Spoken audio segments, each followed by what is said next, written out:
silent cinema quickly learned to make people laugh.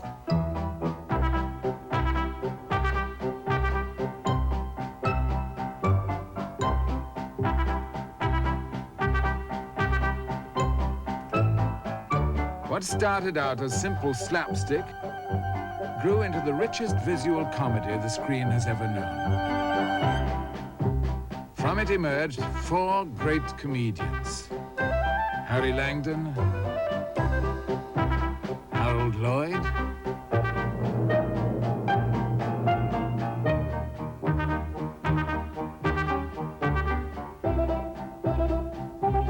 Buster Keaton, and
there were two great comedy producers in the silent days, Mack Sennett and Hal Roach.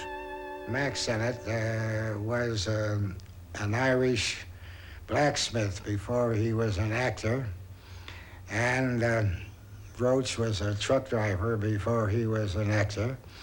So we had a little something in common. We were both Irish. And we were, despite what the press said, we were friendly.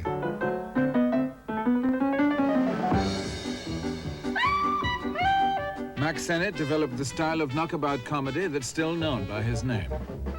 He had a broad sense of the visual ridiculous, and he played that to the hilt. I mean, in the early days of broad slapstick comedy where you threw everybody and everybody fell down like the Keystone Cops and things like that, Sennett was a master of that kind of comedy. Thanks to machinery like this cyclorama, Sennett's studio came to be called the Fun Factory.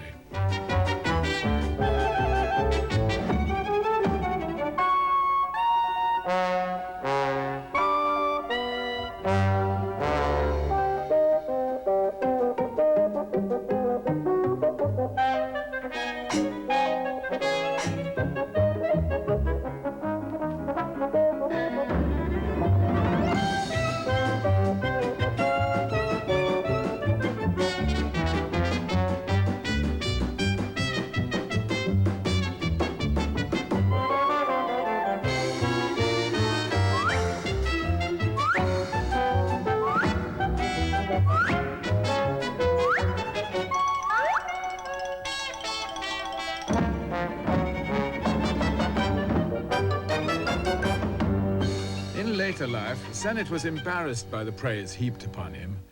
As he admitted, I stole my first ideas from the Pathes. The Pathé Frères Company were pioneers. The French had specialized in trick films from the very beginning of the cinema. They were the advance guard of the art of picture making.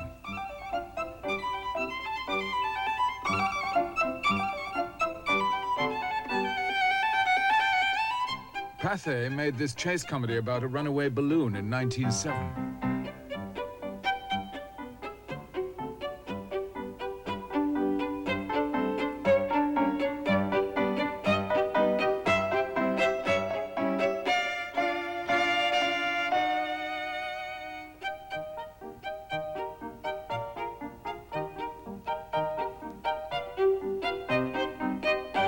In 1909, Mack Sennett was given the lead by D.W. Griffith in The Curtain Pole, an American version of the French chase films.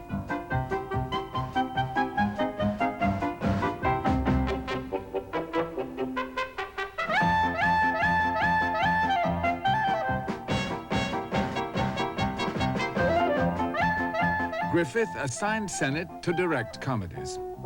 He absolutely worshipped Griffith. He'd walk with Griffith about 23 blocks from Griffith's home to the Biograph studio every morning and walk with him back and want to hear the master talk. He'd want to listen to him. Yes, he worshipped him, absolutely worshipped him.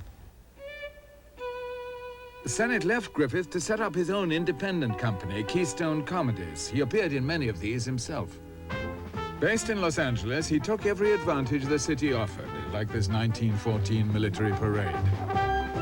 Sennett saves money on extras, and on actors, too. He plays the director himself. Sennett had a remarkable ability to spot talent. The young lady with the powerful kick is an English comedian named Charlie Chaplin. A great many of the comedians working for Sennett were English, and a great many other comedians that were working for other people over here were English. And because the vaudeville, music hall, pantomime shows in England produced a great many very fine comedians and comedians.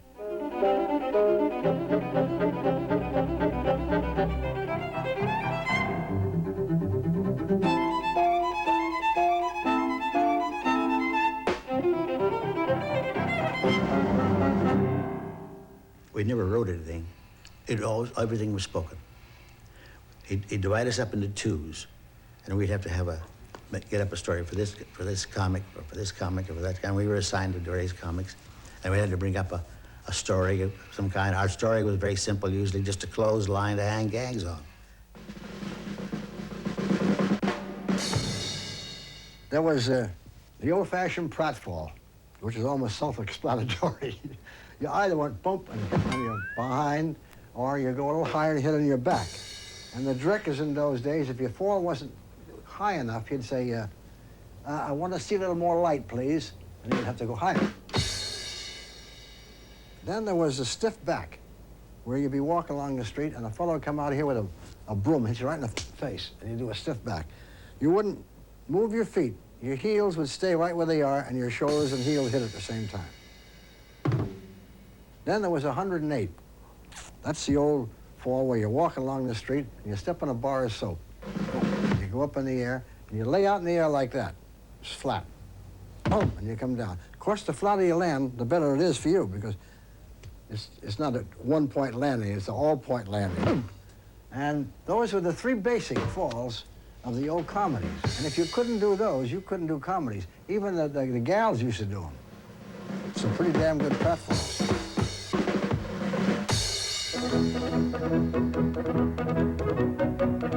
Sennett so loved the art of making pictures that he was happy to parody his own methods of production.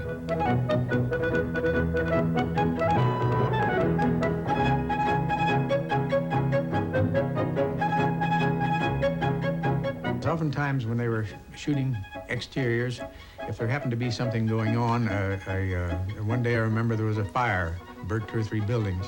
So they rushed the cast of characters over, and later they'd write it into one of their future pictures.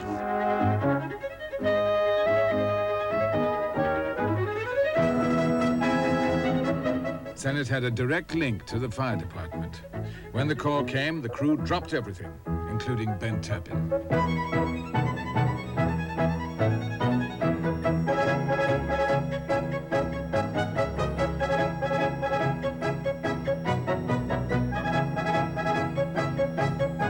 Sennett would shoot any spectacular event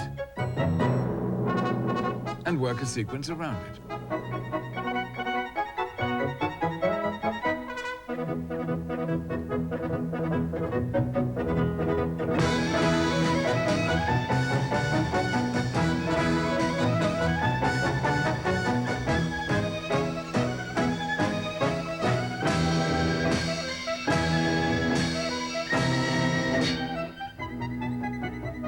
Sennett was simple yet complex.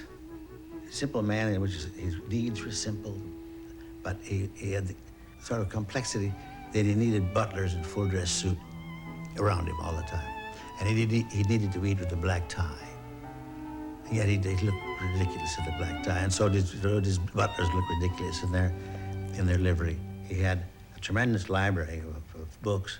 When I finally opened one, the leaves never been opened. They just bought them by the yard. And he had this strange quality of being simple and yet trying to be sophisticated. And he certainly never made it. He never made it to sophistication at all. Sophistication was not the reason audiences loved these films. Here is Charlie Chaplin in his very first film, produced by Sennett in 1913. Chaplin has yet to create his screen character.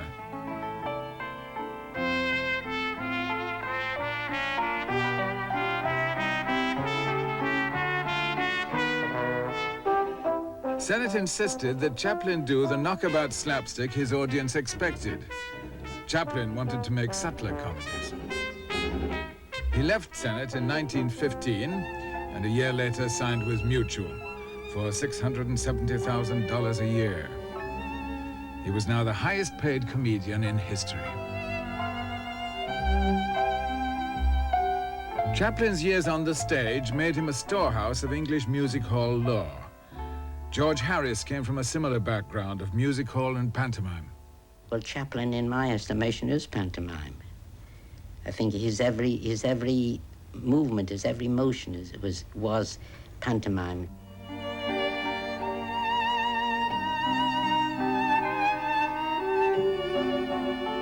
The pantomime itself is really action without words. And after all said and done, remember, Charlie Chaplin made his name and became a world figure without any talkies, just as a silent artist.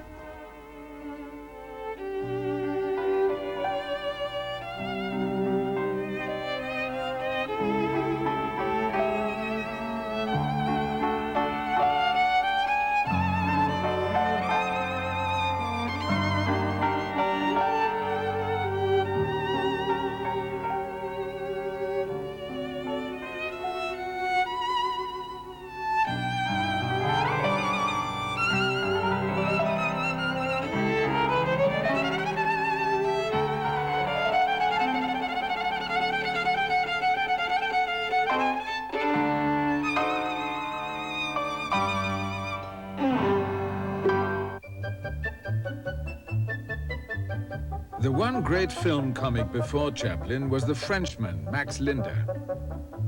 Linder showed how to hold the camera eye with movement alone. Chaplin learned from him and acknowledged his debt. In 1918, they met at the Chaplin studio and Chaplin had it filmed. Linder did Chaplin.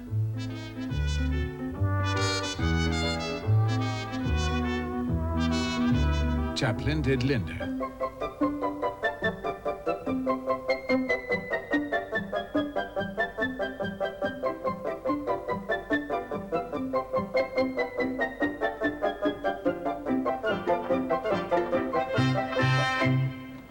London, 1921.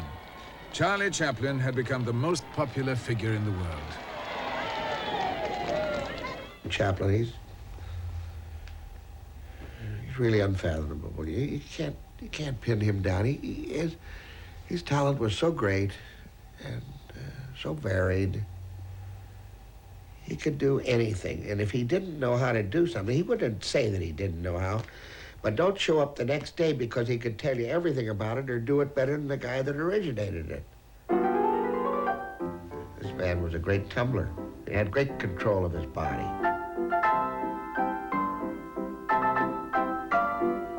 Strong. Oh, immensely strong. Had the ability to do anything with his feet or hands or head, torso. He could do all these things and do them so well. Jackie Coogan's father was a vaudeville comic. And one night, Jackie joined him in the act. In the audience was Charlie Chaplin. He was showing me off for the benefit of his friends. And it went over terrifically with the audience. And Chaplin, being a man of instant emotion, said, "I've got to get that kid."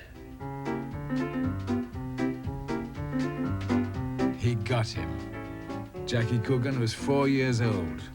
For a while, Chaplin didn't know what kind of film to make with him. He showed him off for visitors to the studio. This rare piece of film is from Chaplin's own archive.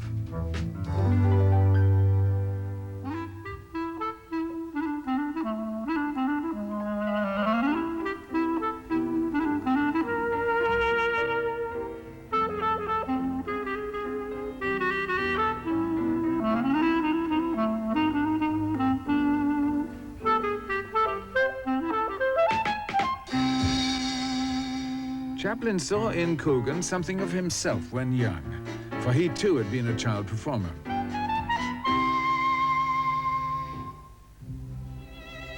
Gradually, the shape of the film formed in Chaplin's mind. It would be different from anything he had done, a comedy with dramatic sequences.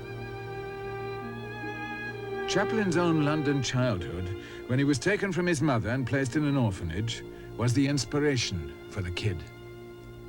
He had nothing goading him on. He was his own boss, and he took the most precious thing in the world, time, and lavished it on the picture. As everyone knows, Charlie wore a crepe mustache, and they used to stick it on with spirit gum. And we had several close, very close scenes, and this glue had a sort of an offensive odor. A lot of the times, we're just sitting around. We wouldn't even be in costume without an idea. And suddenly he'd get this idea and he'd disappear and get his makeup on and put the mustache on. And it was fresh. And that odor would come through from that glue, and that was always associated with, well, it's time to go to work.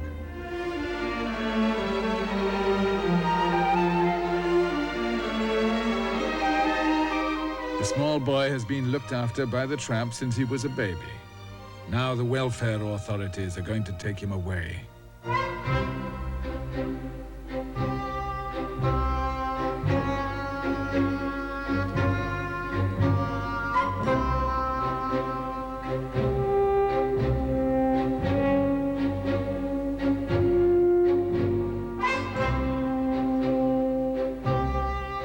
The county health man comes and says, are you the father? And this, that, and the other thing.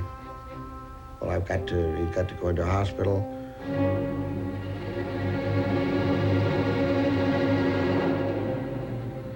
And they take him by force and had to be put in which was practically condemning a child to death.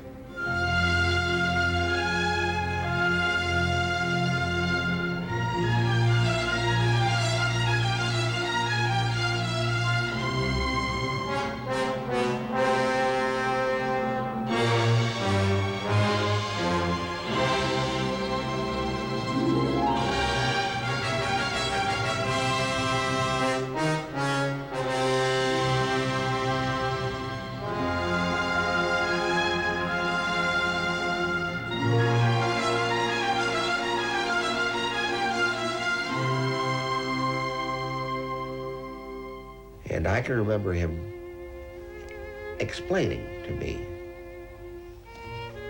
what he wanted me to do. Then he also explained why he wanted me to do that. And he said, because, Jackie, it's this little boy is being torn from his friend. And as he started to dramatize it, I saw it in my mind's eye. And he was a marvelous storyteller, narrator. But he put it on an intensely personal basis. So that when he said camera and then action, and the welfare worker threw me into this truck, that's when the dam broke.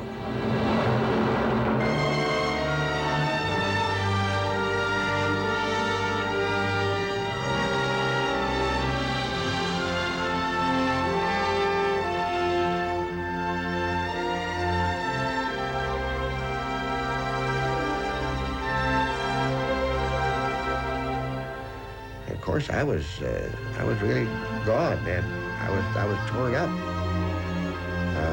I want my daddy, and I was hysterical.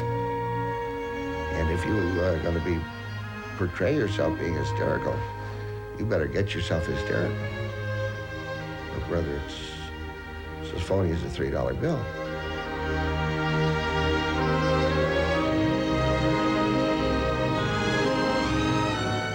And then he starts out in this Model T Ford to take me to the orphanage hospital, and Chaplin pursues us over the rooftops. Well, he had a good idea. That was a different kind of a chase, where the pursued are in a car, and the poor pursuer is on foot, but over the rooftops.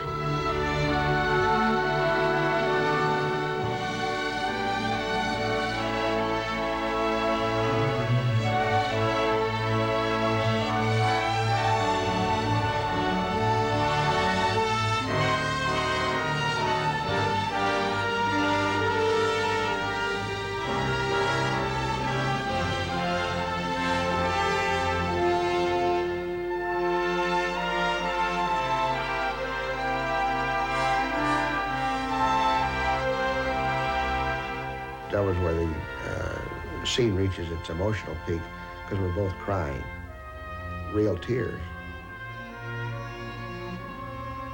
And to see this great clown that people had always seen, you know, as a mischievous tramp, really crying was a real shocker to most people. But he couldn't leave them there.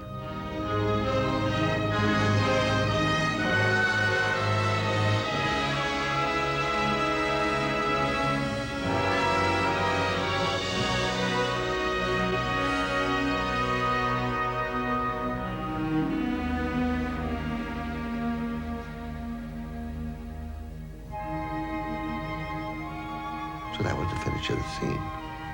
So he had gone from tearing your heart out to knocking him in the aisles with it, because the greatest relief is laughter.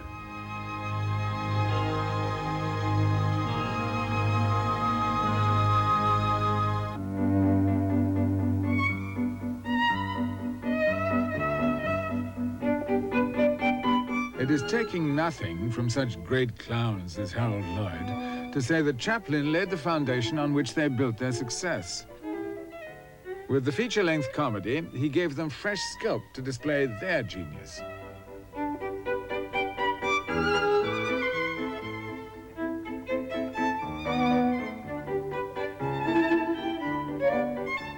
Lloyd began his comedy career as a Chaplin imitator. But once he found his character, he became the one comic who seriously rivaled Chaplin at the box office.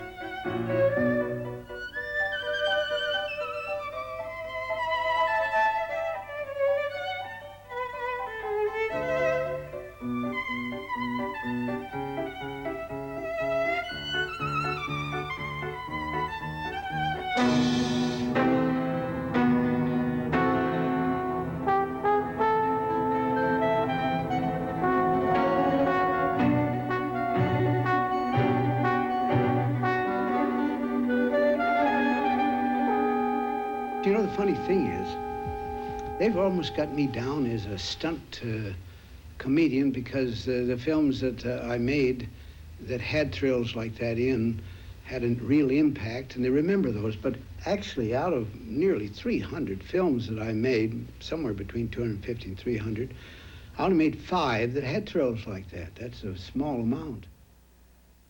From the beginning of his career, Lloyd was closely associated with Hal Roach. Well, Harold Lloyd and Frank Berzaghi and I, for instance, they made a colossal 3-reel picture called Samson. And we were the 3 eunuchs, the witnesses of the birth of Samson. Lloyd was not a comedian in those early years. He was just another face around the studios.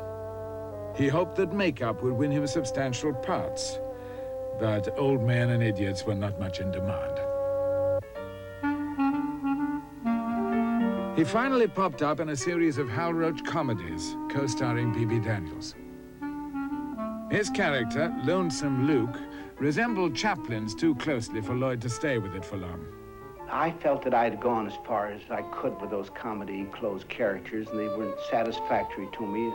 I was too much like all the rest. Charlie had complete control of that category, so I wanted to get away and be something different.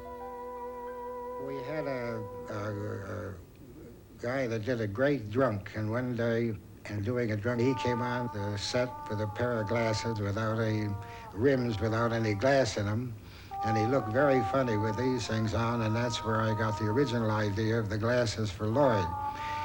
Much to the disappointment of Pathé, we changed the character from Lonesome Luke to a straight character. The only identification were the glasses. That character was almost immediate success.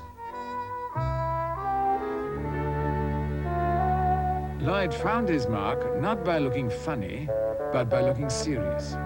Glasses give you an academic appearance of a studious man, but you don't necessarily have to be that. You can belie that appearance. You may get into a scrape and they think you're very studious, and you do something entirely to dispel that idea.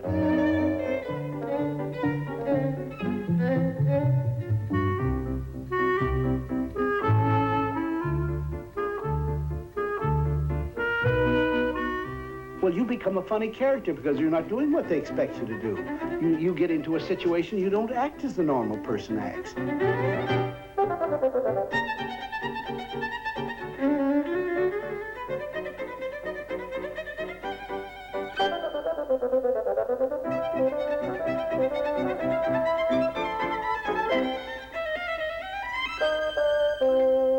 My character, just to think of it, it was the glasses and an ordinary clothes, you wouldn't think is a funny young man. But you see one picture after another, and finally he becomes a very funny character to you.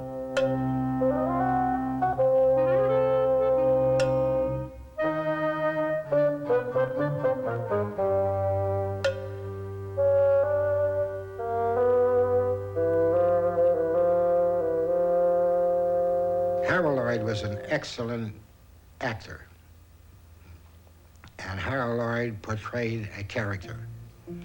And that's exactly what acting means, is portraying a character, not playing yourself. And he built that character.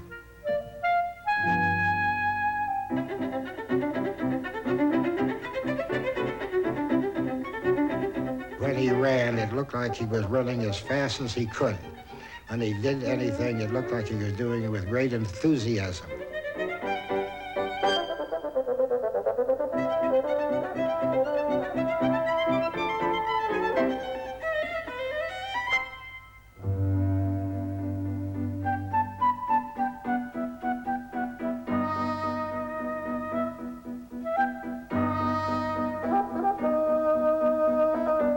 In hot water, Harold wins a turkey in a raffle and takes it home on the streetcar. But there's another problem he fails to notice.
Buster Keaton approached his comedy with deep solemnity.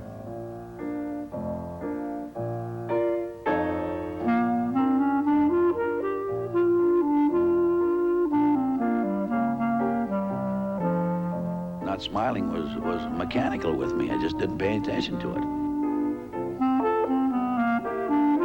I learned from the stage that I was the type of comedian that if I laughed at what I did, the audience didn't.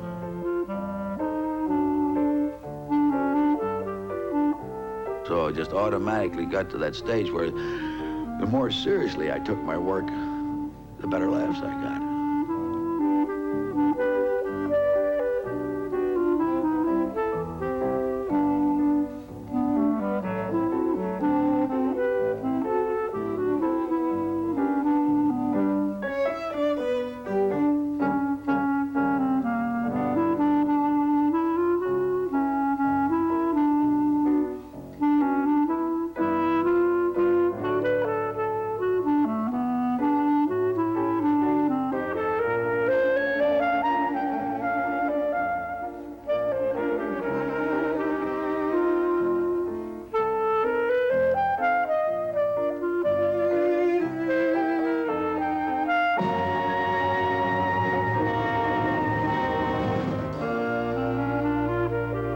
Keaton, I think, was the best of all, the most intellectual of all.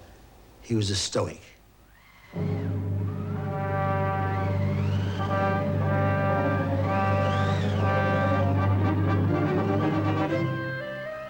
never changed expression, no matter how life treated him. He always accepted the good or the bad or whatever it was. He accepted it in one way, and that's with a certain tolerance for what it was, the stoic.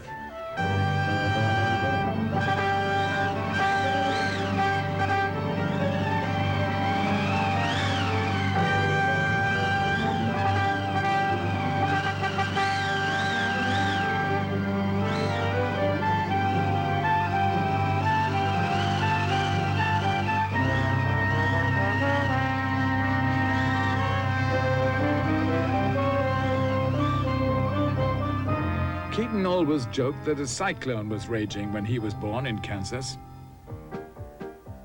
His parents were vaudeville entertainers, and Keaton joined them on the stage at a very early age. My old man was an eccentric comic, and as soon as I could take care of myself at all on my feet, he had slap shoes on me and big baggy pants, and then just start doing gags with me, and especially kicking me clean across the stage or take me by the back of the neck and throw me. By the time I got up to around 7 and 8 years old, we were called the roughest act that was ever in the history of the stage.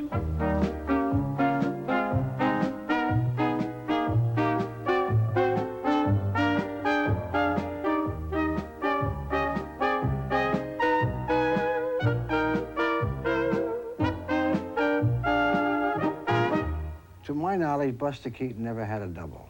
I've heard a couple of fellas say they doubled him, but I have never seen this happen. This man was a very clever acrobat.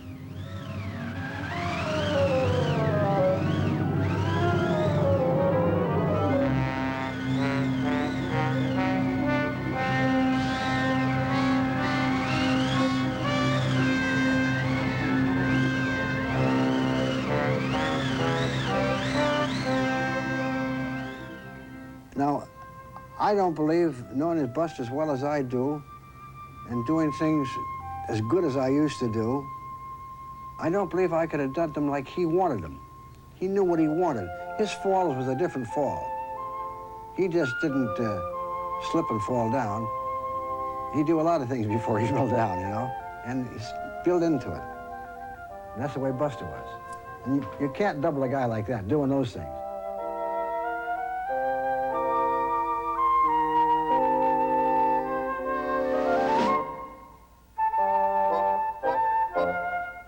Keaton's pictures were always elaborate and sometimes flourished into an epic grandeur.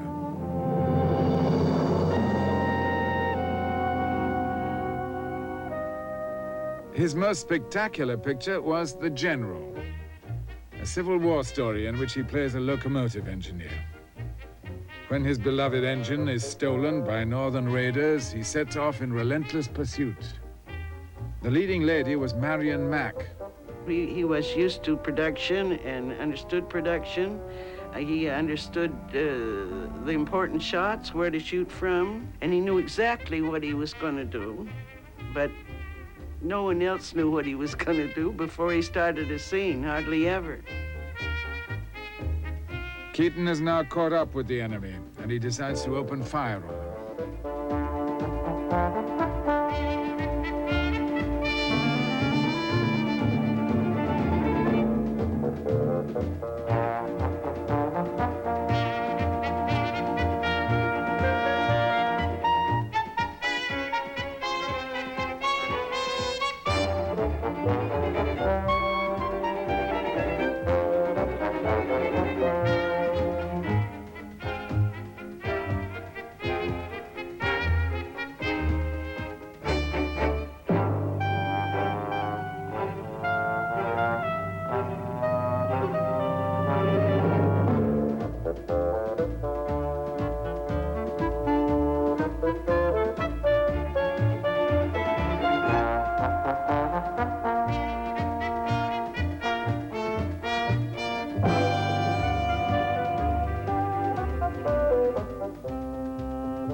We went out on location, and I had planned to make some scenes later on, some close-ups. My hair was perfect and everything.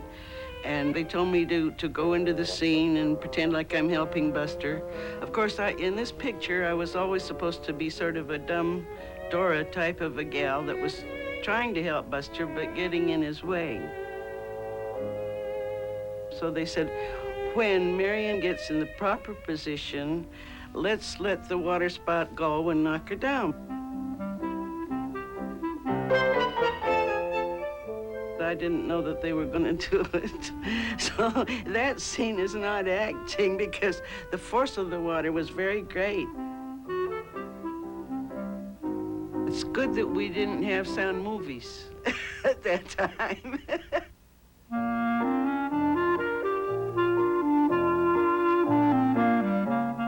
Buster Keaton planned his gags with the absolute precision of an engineer. For he was not only a great comic, but a great comedy director.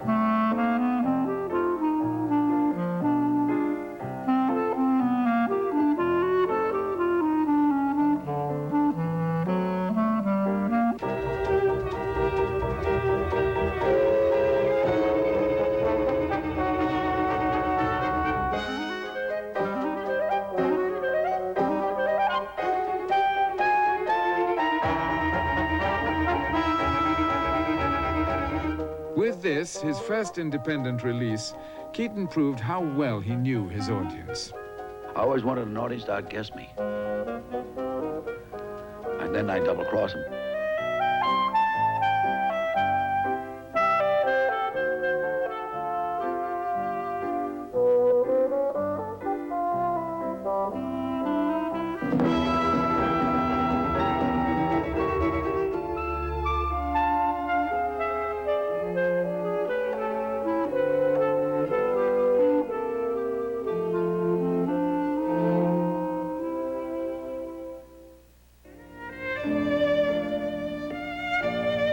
If Keaton worked on a wide canvas, Harry Langdon was a miniaturist.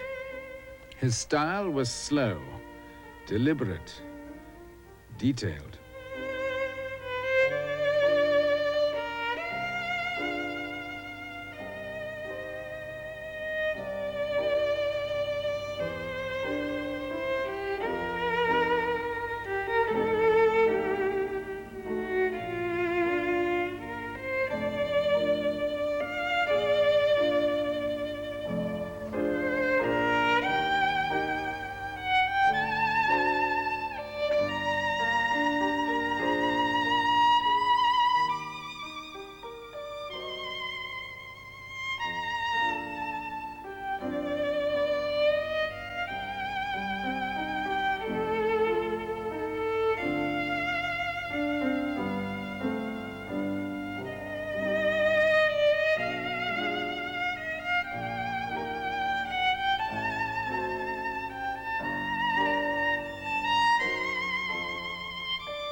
Harry Langdon did not invent his character.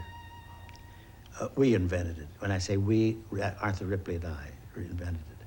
Because Mr. Sennett had seen his act with his wife on vaudeville and had photographed it and liked this little man. And he was a very slow pantomime actor. And then he brought him to the studio and turned him loose with all the comics, and all the Max Sennett comics just ran faster than anybody, leaped higher, and had bigger pratfalls than anybody else. And here was this childlike character that it took him 5 minutes to wink, you know, trying to make good in that, and nobody wanted him. But Sennett kept saying, "You guys don't know what he's got. He's got something, that guy." See, so it became our turn, Ripley and I's turn, to look at the film and see if we could do anything with it. And we saw it, and we just agreed with everybody else. Just a small little all-time comedian, and Ripley said, "I think only God could help that twerp, you know." And I had just read Soldier Schweik, the good Soldier Schweik, and the connection between the two was immediate.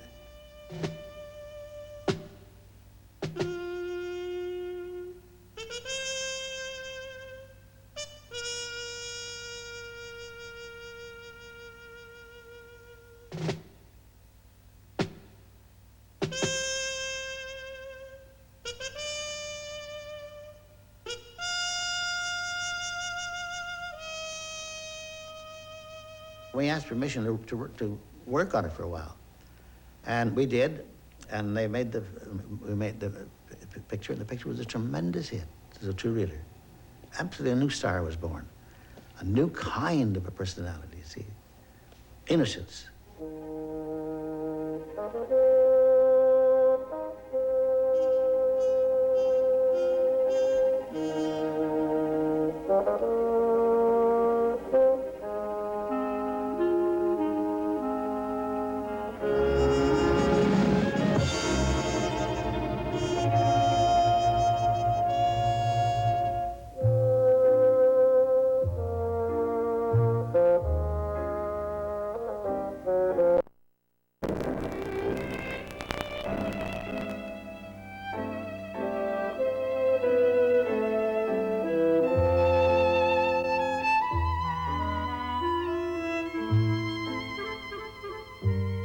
I went with him as gag man and finally became his director.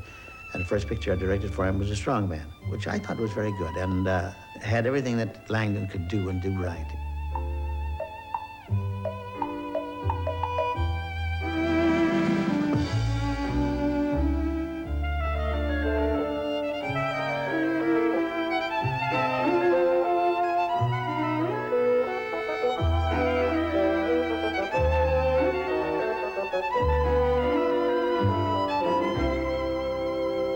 So he went Hollywood in a very big way because he read these wonderful reviews from New Yorkers who went crazy about this man.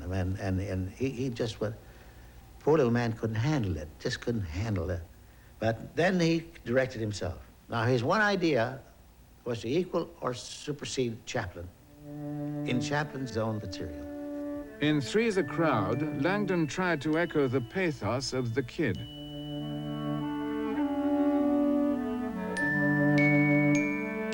Audiences were not moved.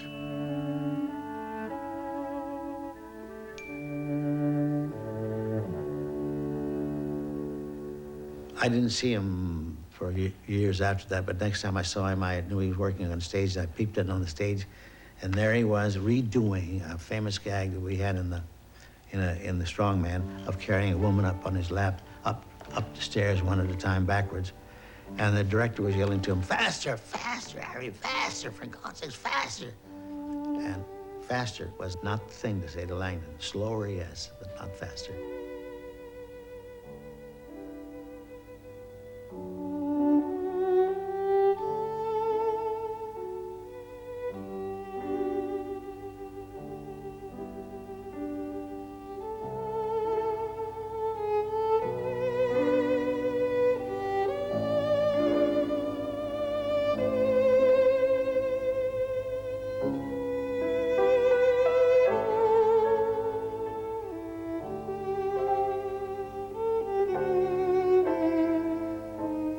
Langdon's stardom was short-lived. Although he kept working, he was quickly forgotten. He never knew what the difference between his own character. See, he never knew that Chaplin invented his own character, and knew Chaplin could direct himself because he knew his own character better than anybody else. But Langdon did not invent his own character. It was invented for him. And that he never understood. And it was a tragedy.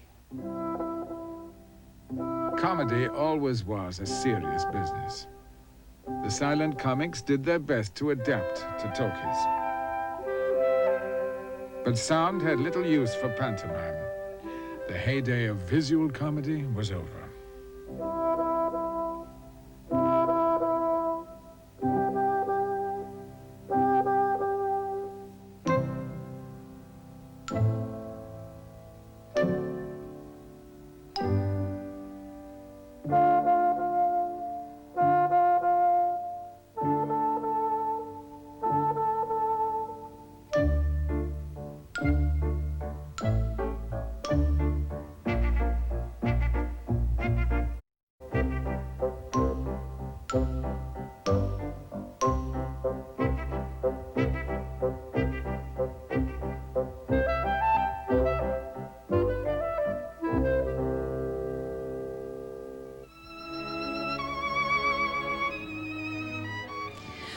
We hope you've enjoyed this look at the treasures of silent film comedy on this week's episode of Hollywood.